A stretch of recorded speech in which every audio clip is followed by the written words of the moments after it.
수륙제라는 말을 들어보신 적이 있을 것입니다. 어디 사찰에서 수륙제를 진행했다는 이야기도 들어보신 적이 있을 것이고, 절에 여러 사람이 모여서 뭔가 의식을 치르는 모습을 보신 적도 있을 것입니다. 대부분의 종교는 고유한 의례를 갖고 있습니다. 불교도 마찬가지입니다. 승가에서 행해지는 의례도 있겠지만 49제 같이 일반인에게까지 널리 알려진 의례도 있습니다.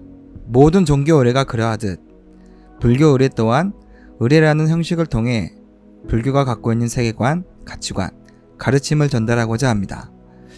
불교에서 행해지는 여러 의례 가운데 의례의 이러한 목적이 명확하게 드러나는 경우가 바로 수륙제입니다. 수륙제라는 것은 무엇일까요?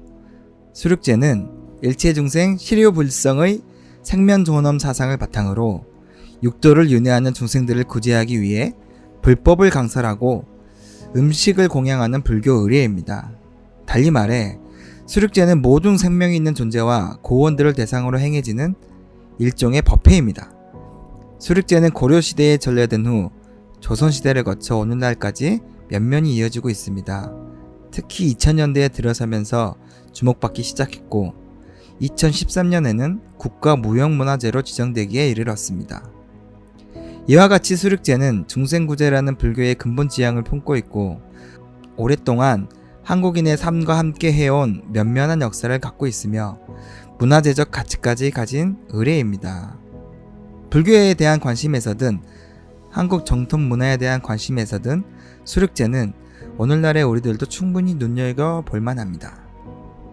그렇다면 수륙제의 진면목을 만날 수 있는 방법으로는 어떤 것이 있을까요? 일단 이 의례의 근간이 되는 어떤 문헌을 찾아 살펴보는 것이 좋은 방법이 될 수 있습니다.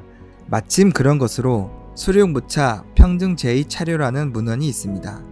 수륙무차 평등 제2차료는 수륙제에 사용되는 의례문을 모은 것으로 조선시대에 널리 간행 또 유통되면서 오랫동안 한국 불교에서 수륙제 설행의 근간이 되어 왔습니다.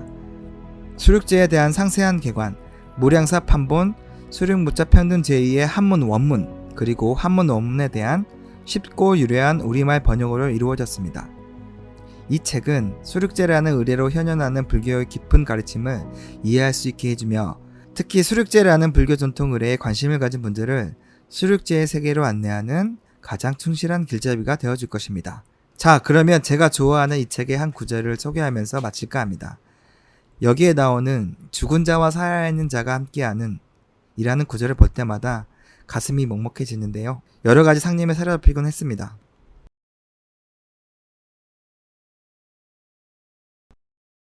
오늘 밤 크게 보시바라매를 수행하는 모인이 넓고 큰 원을 바라여 무차 평등한 자비를 일으켜 수륙의 특수한 법기에 따라 죽은 자와 살아있는 자가 함께하는 수승한 법회를 열고자 하옵니다.